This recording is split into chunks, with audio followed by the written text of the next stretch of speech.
All right, we're live. And I finished my burger, so that burger is Yes. not live. Yeah. Though I was just saying, you could be eating your fries as we chat. I think that would be fine. Oh, I've she's got got her my drink. That's good. Yeah. Yeah. girls Well, gotta eat welcome what a girl's gotta everybody. eat. Absolutely. A girl's got to eat. Ain't no getting in the way of that. No way.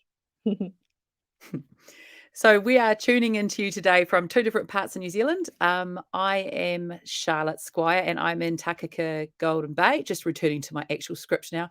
Um, we are today going to talk about Am I Ready to Crowdfund? And I'm going to skip over to Anna in a second. But firstly, I just want to say if you have any questions or comments, just pop them in the comment section below. We're going to chat for 20 to 30 minutes today. And yeah, I'm Charlotte, Projects Marketing Lead for PledgeMe. And how about you, Anna? We've got our founder, Anna, here. I am Anna, co-founder of PledgeMe, also chief bubble blower, because I still call myself that, because when you start your own company, you can call yourself whatever you want. Yeah. And I am currently calling in from the Kapiti Coast with a brief trip just before down to Mana for a burger, which is what we Nice. were discussing at the start. Yeah. Love it. Okay. So we're going to get started. As I said, the subject that we're going to focus on today for our live is Am I ready to crowdfund? So I've got some questions, I guess, for you, whether you're watching this live or not. And Anna and I are going to kind of riff on these questions, and hopefully they'll inspire you to ask yourself these questions as well. Because there are some key questions to ponder in terms of when you're thinking about whether you are ready to crowdfund. So the first question is, and it's kind of a big one, do you have a supportive crowd around your project or your business? So I said project or business because the two key ways that we support people to crowdfund on PledgeMe are project crowdfunds and equity crowdfunds. And your crowd is absolutely essential to crowdfunding. So if you don't yet have a supportive crowd around whatever you're thinking about crowdfunding for, I'd suggest, I mean, it's all relative and we can talk about it, but you really, really need that to have some success. What do you think, Anna? Yeah, I think part of it is having a really active crowd around what you're doing, but also it comes down to having an active crowd around you, like people who care about Mm, you. And maybe the project that you're doing is quite new for them, but they're just excited that you're doing this thing and they want to support and they're interested in the rewards and all of that. So the crowd can be around the project, the business, or you. It's just making sure nice. that there is a crowd that is engaged, that Mm.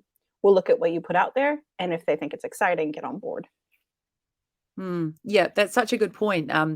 I've been really passionate about community for a long, long time. And Mm. yeah, the older I get, the more I see what a superpower it is, even just on like I live in a close knit community here in Takaka. And one of the reasons I moved back to Golden Bay was because there's such a supportive community and we help each other out. And I can see you have that in your world, Anna, as well. You have some very, very supportive people around you. And you probably did right from the start and you totally trusted them because you took some leaps of faith when you started Pledge Me and you ran some crowdfunding campaigns that some people said don't do it, but you trusted in your crowd, Mm. right?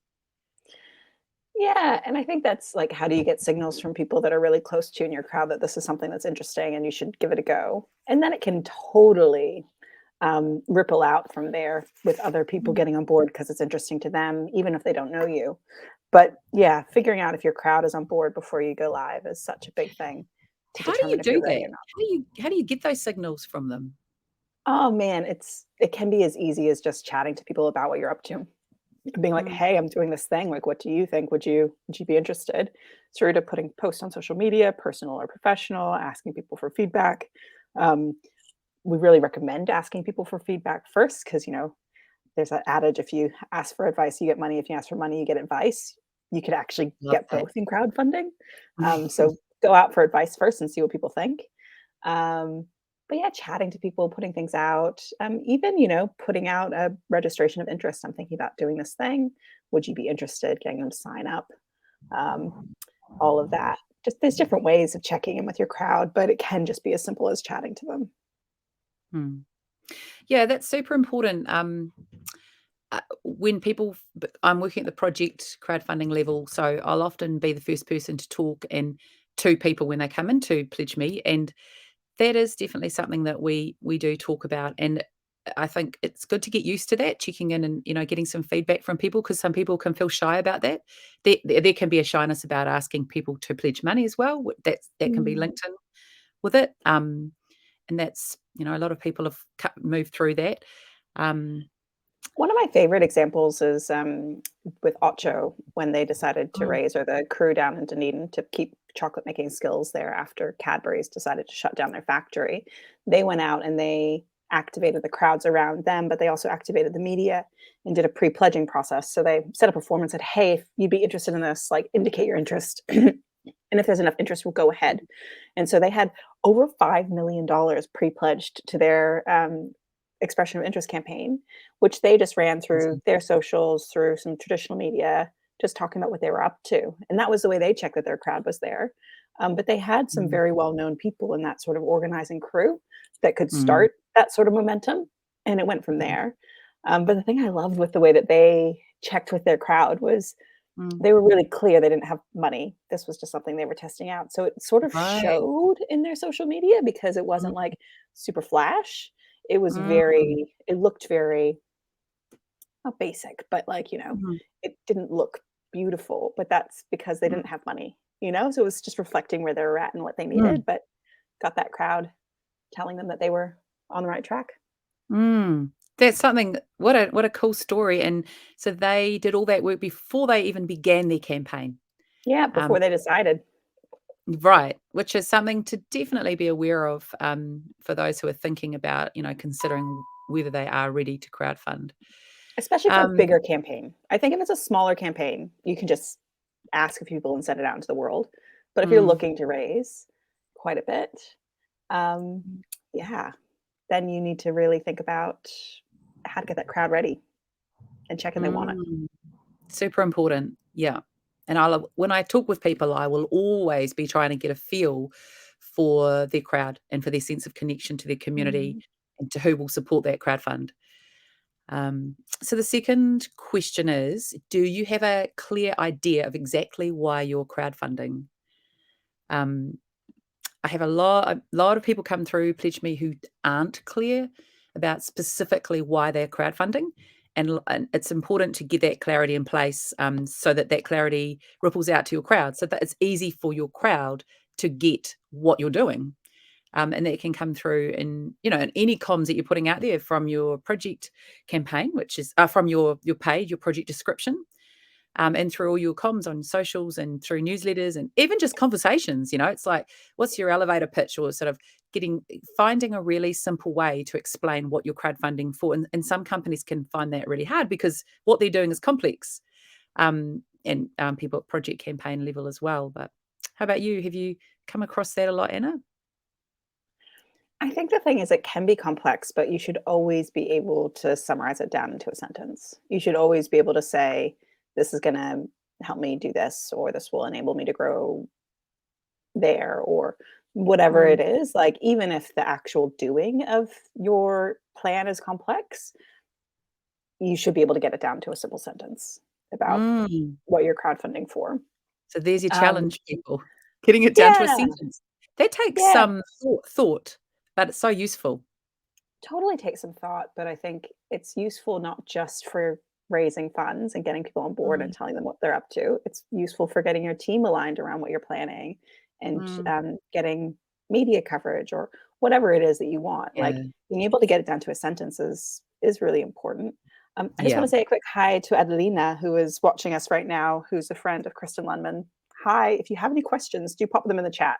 But yeah, happy to happy to connect with any friend of Kristen's. Ah, welcome. I can see that actually now. Yeah, doesn't tell us who it is from our end, does Um, it? Adelina, I found her on LinkedIn. Oh, nice one, Adelina. Um, So, third question.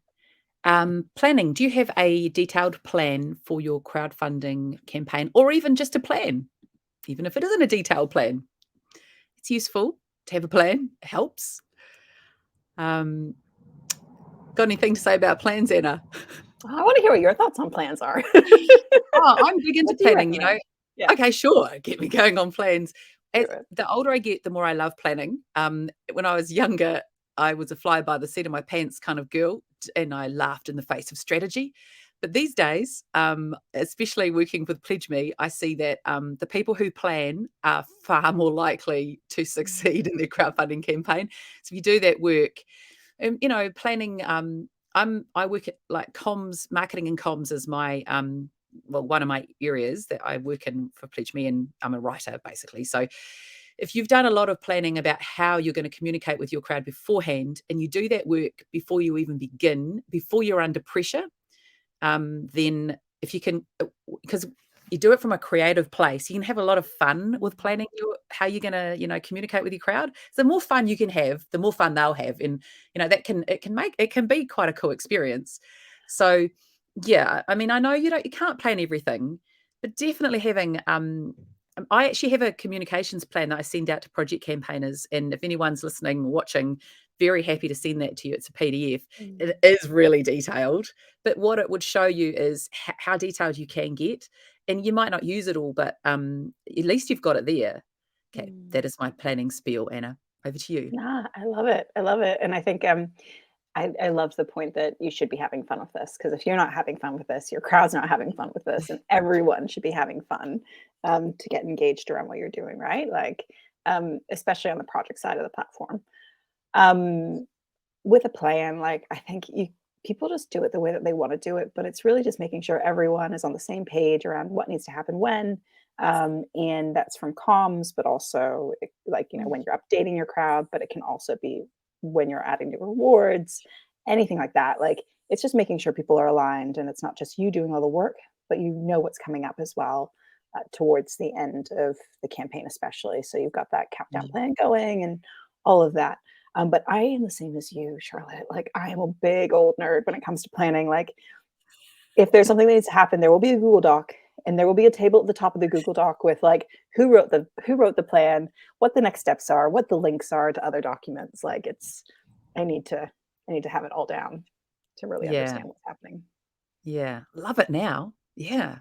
I can't see who this is, but what was your friend, the person's name who's just come on, who's friends with Kristen Lundman? Adelina. Yep, she Adelina. would like the PDF on LinkedIn. We can send that Great. through. All right, via LinkedIn. Okay, we will do that. Absolutely. Um, right. So if you've just joined us live today, we are talking about the question, am I ready to crowdfund? And you're so welcome to ask questions in the comment sections. We'd love to hear from you. And if you're watching this in the future, we'd love to hear your questions and comment. I read your questions and comments as well, and we'll definitely get back to you. So the fourth question is, do you have a budget? So that comes into planning again, but I'll just speak to the project campaign level. Sometimes it is good to see just broadly what people do intend to spend those funds on, because Mm. it's just giving really specific information, and you may tweak it down the track, and you don't need to give definitely not all the details, but just 5 points about what these funds are going to go towards. Yeah, that's me at the project level. How about you? Yeah, I think budget is important because it shows your crowd, you know what you need, right?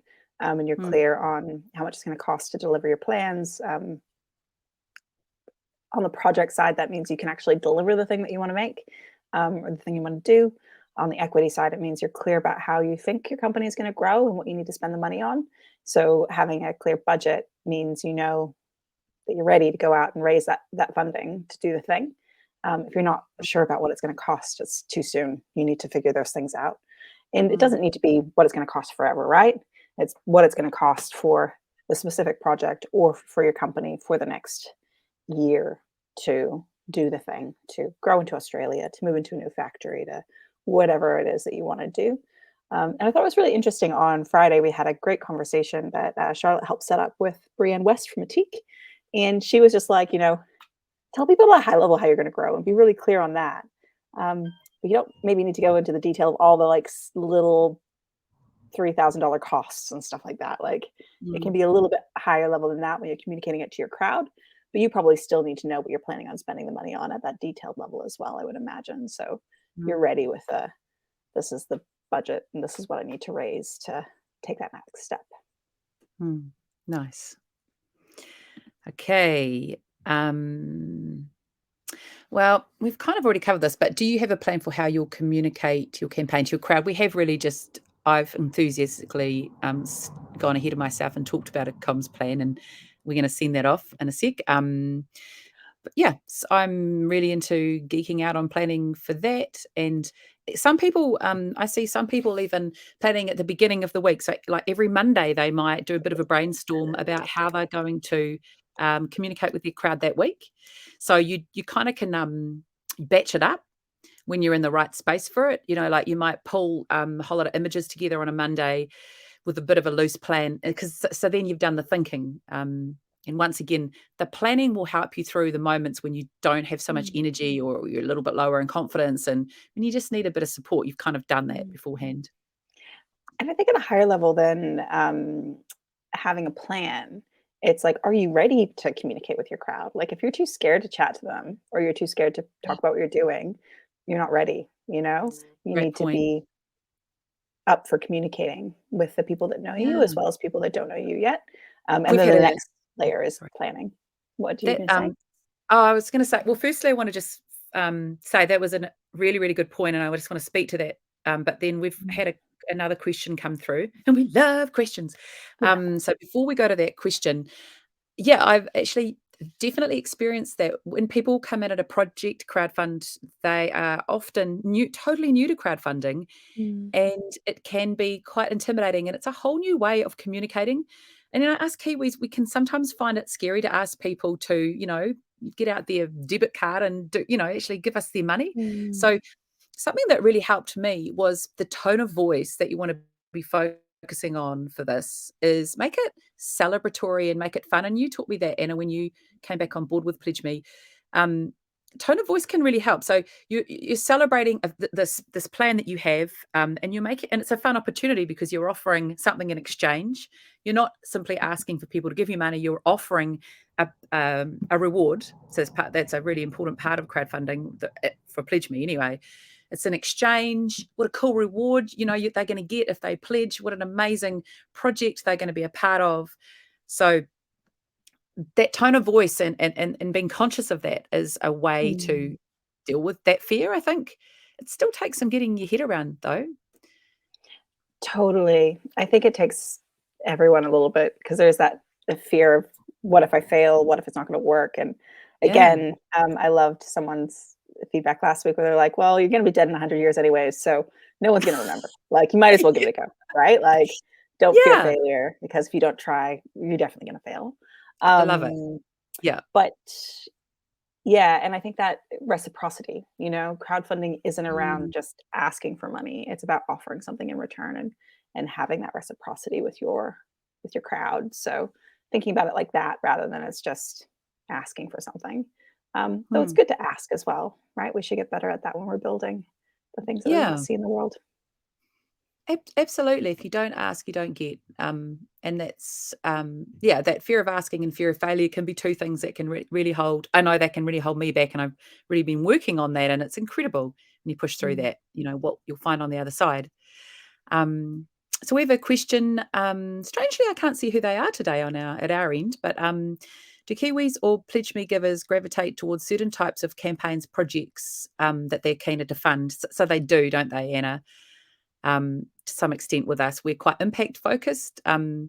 So, I mean, I'm just going to give my opinion about this. Anna will, I'm sure, have a lot to add to this. But definitely, I see the stronger campaigns coming through when they have a really clear, like a value focused mission, to do good for socially, culturally, environmentally. Our crowds seem to want to make a difference with their funds. Um, and also there needs to be really well, we've said this already, but a strong community already quite ideally engaged in that project or around those people. How about you, Anna? What's your take on this?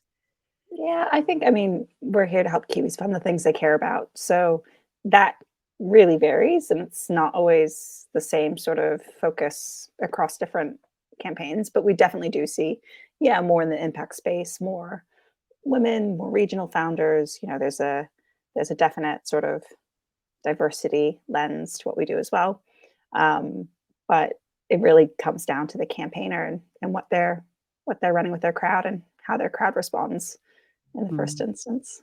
Nice. We see an incredible variety of campaigns, I can begin to see. I've been working for PledgeMe for 18 months now, and I see definite patterns in the types of campaigns. But every now and then, they'll campaigns, project campaigns, equity campaigns will turn up that blow all my assumptions out of the water. Mm. You can just, I mean, definitely the crowd's super important, but I like being surprised. Such an Mm. incredible diversity of campaigns from so many different sectors of New Zealand. Totally. Yeah, yeah. Okay, next question. Have you had a good look at the crowdfunding campaigns on our website? I would ask you. Um, I think it's really important to have a really good look at PledgeMe's crowdfunding campaigns before you seriously get into it, because I highly suggest you spend like a couple of hours over time, not in one session, but getting a feel for the way we do crowdfunding on PledgeMe. If you have a good look through, I don't know, you can search on our site, but you can also just look through the ones you're drawn to. Look at how they word their campaigns. Look at where they put their information. They should really be putting the most important information up the top so that people don't have to look hard to find it. Look at how they do rewards. Look at how the successful campaigners are handling the rewards. Get a feel for that. Rewards take a bit of getting your head around, but just really familiarize yourself with PledgeMe. Take your time doing that because it has its own culture, PledgeMe. And there's a whole lot of tricks you can learn just from getting to know the campaigns. Mm. Or just inspiration. I think that's the cool thing is Yeah. like if you're thinking about doing a campaign around a food and beverage company, going and looking at like what Mustache did or what Hunt and Gather did, like looking at the different examples of people who've done it well in the past and getting inspiration and not doing it exactly like they did. Like it doesn't need to be a cookie cutter approach, but I always find that quite exciting, and that's what I enjoy the most when people are like, "I'm thinking about doing a campaign like this." I'm like, "Ooh, let me tell you some of my favorite campaigns in that space to, like, help you think about what you might wanna approach." Hey. Mm. Yeah, that's a great word, inspiration.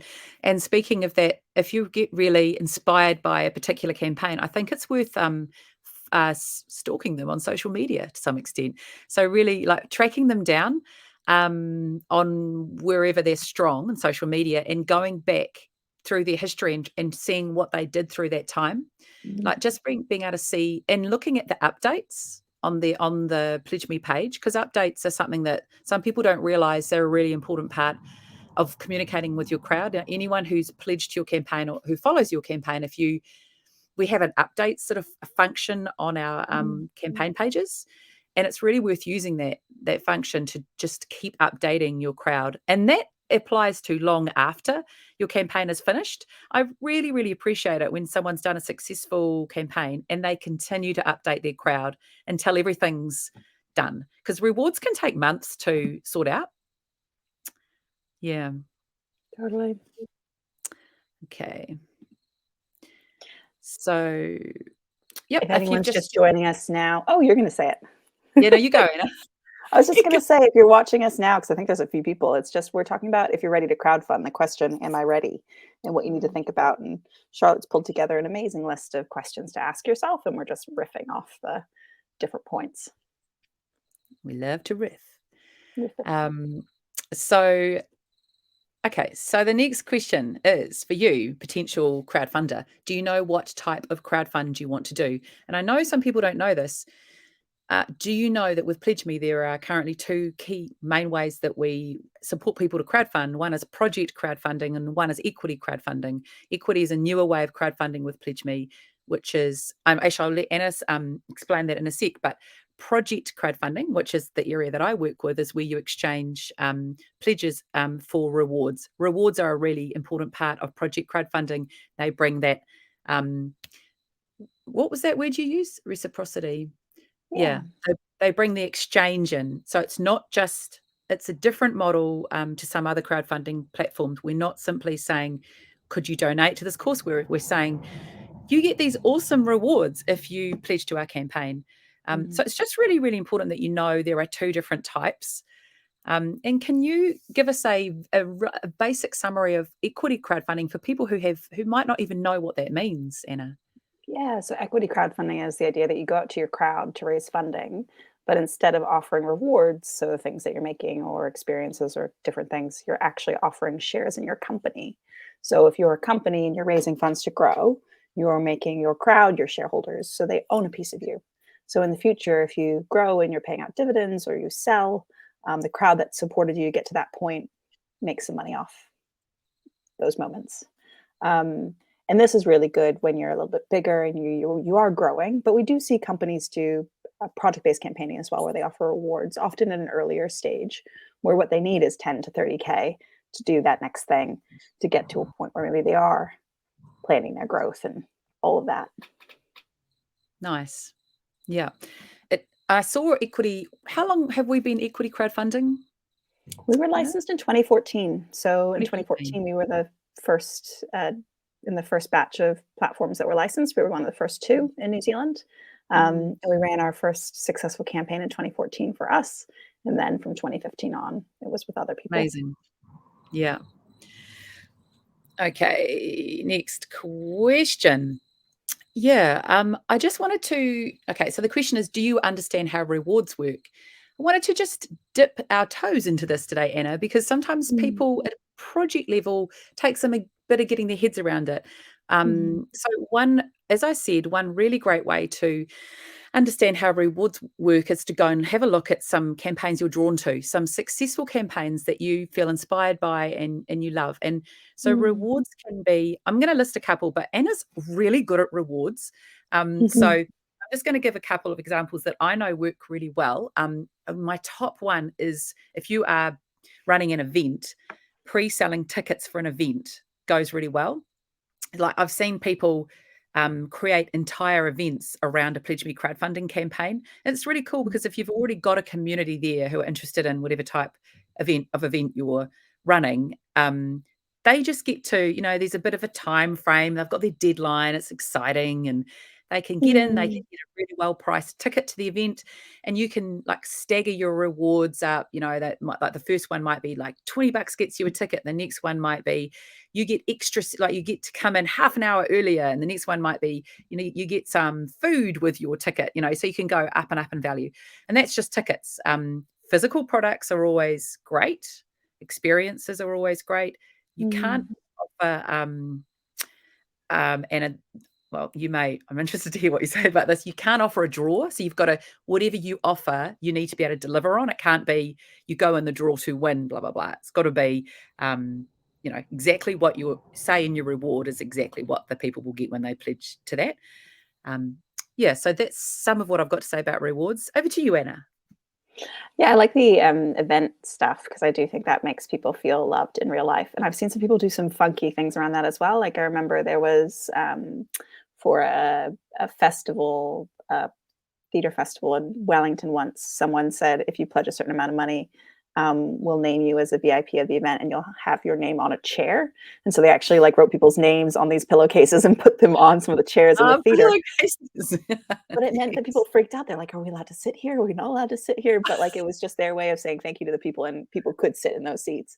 But it was just their sort of way of bringing that thanks into the theater, during the event. And also another one I saw for an event was for a festival down an outdoor festival down in Christchurch for Mm. architecture. And they said if you pledged over a certain amount of money, you get to go to the special toilet, like the VIP toilet. It was beautiful, whereas everyone else would be stuck in the normal sort of portaloos and whatever. But if you really if you pledged a certain amount, you got the good experience. And I'm like, that's great because like I know heaps of people that would pledge just for that, like knowing that they had a beautiful working toilet, not a portaloo to go Totally. to. So like you Yeah. can get really creative. Like it doesn't need to be the things that you always see. You can think about what your crowd would really like around the thing that you're creating. Um, and I love rewards that get a little bit cheeky or a little bit funny because it should be fun, Mm, right? So mm, how do you make people feel like this is something they wouldn't get anywhere else, and it's quite interesting and exciting. It's not just the thing that they'll buy later, though it can be mm, the thing that they'll buy later, like, that's always great. mm, Another thing with rewards is thinking about collabs, like, who could you collaborate with to create a mm, reward? So then it's yeah. going out through their audience as well as your audience or your crowd. Um, and yeah, I always go back to Mustache and how they did a cookie beer and a beer cookie with Garage Project. And so Nice. just a collab that they did, which Mm, built their brand and awareness and got people excited and got all those beer drinkers pledging to the mm, campaign because they wanted to mm. try this little batch of Garage Project beer. Um, yeah, raffles, I think sometimes they are allowed, but there are lots of rules around that in New Zealand, and I think that those have Aye. changed over the last few years, so, Mm, I'm not sure where it's currently at, and you're probably more across it than I am. Hey, Charlotte, but mm, yeah, mm, I have seen people do those in the past, but, I think it had to be they were set up in a certain way, and they may have had to get certain people to draw them. I don't know. mm. I hope my internet's behaving because things are looking a bit blurry. I just the other day received my I pledged to Solid's toothpaste campaign and got my exciting box of orange flavored toothpaste and strawberry flavored little things that you crunch up in your mouth. And we're all just so excited about our little box of rewards that's just offered. Your physical is always a great way to go, isn't it? Yeah. And in that case, if you do have a physical product, I would never have bought their product, and now I just love their product. So it's such a great marketing thing, isn't it? A Marketing reward. thing, a way to test it out, hey? Like, see if it's something you Mm, like. Just conscious of yeah, time, we only told people we'd go for a half hour. Do we have any other yeah. questions? Or we We okay. So we had two more questions. We have that they are, do you know what it means to offer shares in your company, which we've possibly covered? Do we want to? we're No. good. We can talk Okay. about that in another one. Okay, and have you tried talking with someone in your crowd? Yep, we've already to see what they think about your plan, which we've already covered. So that's a wrap. We will wrap this up, getting a little bit late. So in summary, check you have a strong crowd who love and support your mission, or maybe they're just really supportive of anything you do, even better. Check you're clear about why exactly you want to crowdfund and what it will help you do. Build an amazing plan to support you to roll out your crowdfunding campaign. Thank you for joining us. And if you're thinking about crowdfunding, please reach out to us anytime for a chat. Heaps of ways you can contact us, contact@pledgeme.co.nz, but also comments in socials. So we'll head off. Thanks, everybody. Thanks, everyone. Great questions. Bye.